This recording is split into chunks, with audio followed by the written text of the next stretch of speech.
me like you're tired of establishment politics and establishment economics. I don't know what to say because Giselle and Eliza said it all, but I'll try. Last night in Iowa, we took on the most powerful political organization in this country. Last night, we came back from a 50-point deficit in the polls. Last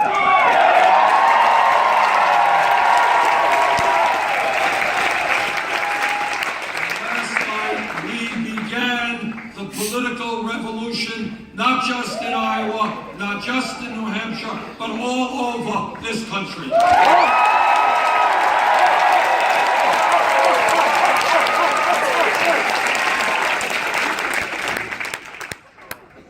This campaign about? It's not about spin. It's not about 30-second TV ads. It is about the American people.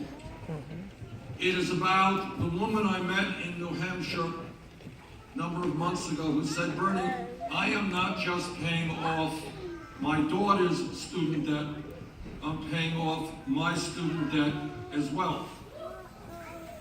It's about millions of people who are being drowned in debt because they chose to seek a higher education. It is about the United States of America being the only major country on earth that does not have paid family and medical leave. It is about the workers in Vermont and New Hampshire who today are working at 2 or 3 jobs, trying to cobble together some income because real wages for millions of workers have gone down over the last 30 years.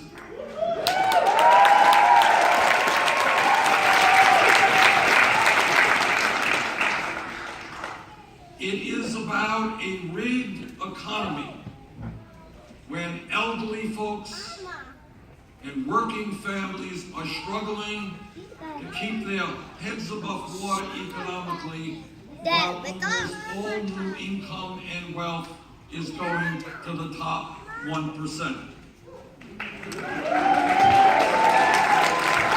It is about a nation today which has more income and wealth inequality than any major country on earth, and it is worse here today than at any time since 1928. It is about addressing the disgrace, I want you to listen to this, of the top 1/10 of 1% now owning almost as much wealth as the bottom 90%. It is about the outrage of the 20 wealthiest people in America now owning more wealth than the bottom half of America, 150 million people.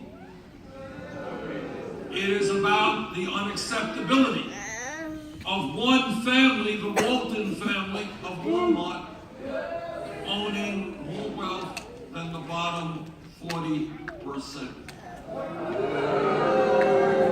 And when we talk about a rigged economy in which the rich get richer and almost everybody else gets poorer, let me tell you a little word about Walmart and the Walton family, which kind of demonstrates what a rigged economy is about.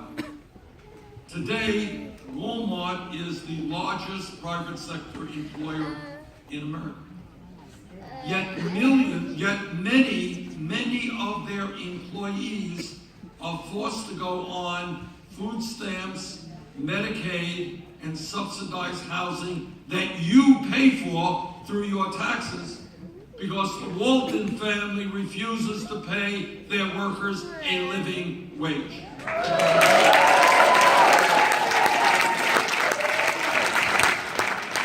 When my Republican colleagues go around the country and they talk about welfare abuse, let's be clear. The The major welfare abuser in America is the wealthiest family in America.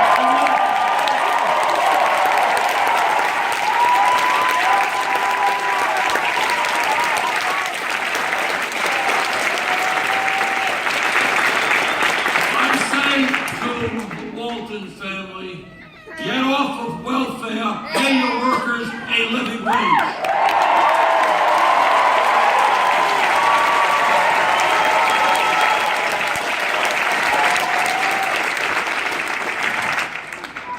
When we talk about what's going on in this country, when we talk about why we have one of the lowest voting turnouts of any major country on earth, when we talk about why so many of our people have given up on American democracy, and they look at Washington and they say, I am hurting. I'm struggling to keep my head above water. My kid can't go to college. I can't afford child care. What are they doing in Washington? And I'll tell you what they're doing in Washington. They're out hustling for large campaign contributions from the wealthiest people in this country.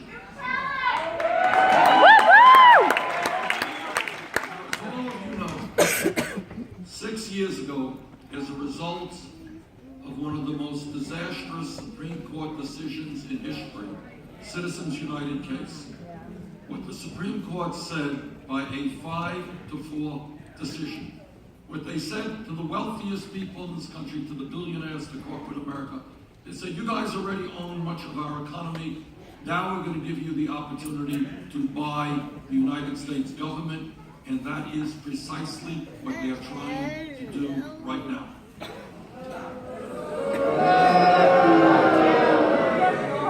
Now, 8 years ago, as all of you remember, as a result of the greed, the recklessness, and the illegal behavior of Wall Street, the taxpayers of this country bailed them out, because the banks were supposedly too big to fail. And as a result of the greed of Wall Street and their illegal behavior, all of you know, millions of people lost their homes, they lost their jobs, and they lost their life savings. That's the reality. Wall Street Journal 2 days ago, this is what they say. Wall Street is emerging as a particularly dominant funding source for Republicans and Democrats in the presidential election, early campaign finance reports filed with the FEC showed. So far, super PACs have received more than 1/3 of their donations from financial services executives, according to data from the nonpartisan Center for Responsive Politics. Here is the story. The story is that Wall Street's greed brought this country into the worst economic downturn since the Great Depression. The story is that the business model of Wall Street is fraud.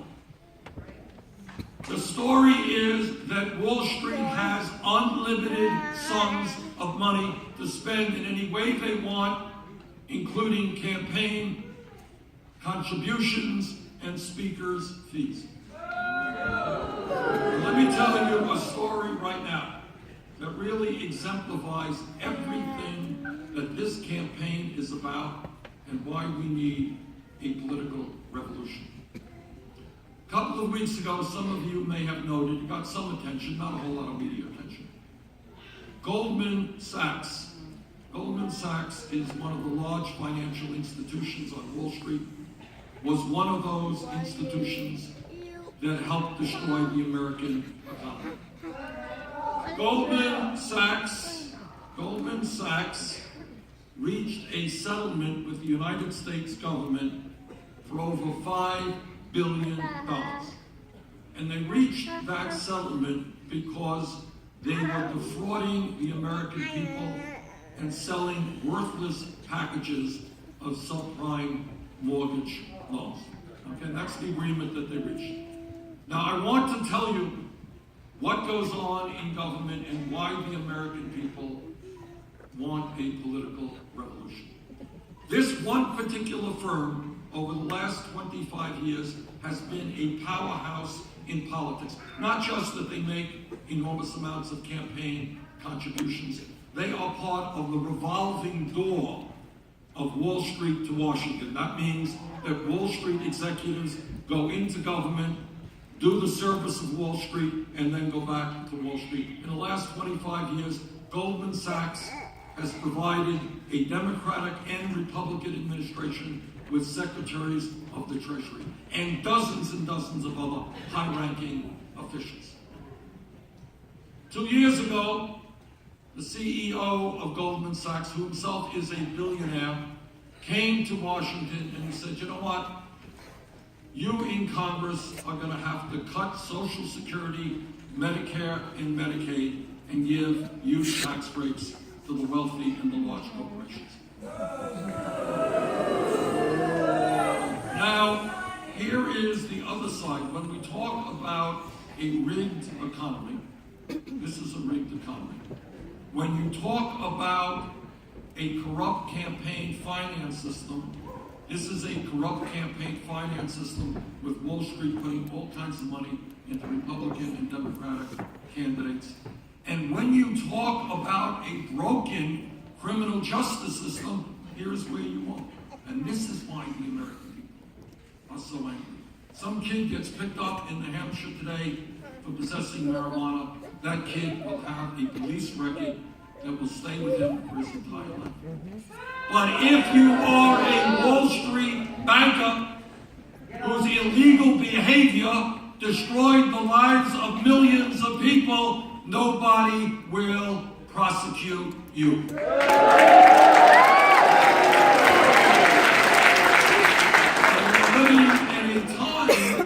We're living at a time where not only are banks too big to fail, bankers are too big to jail. Together, we are going to change that.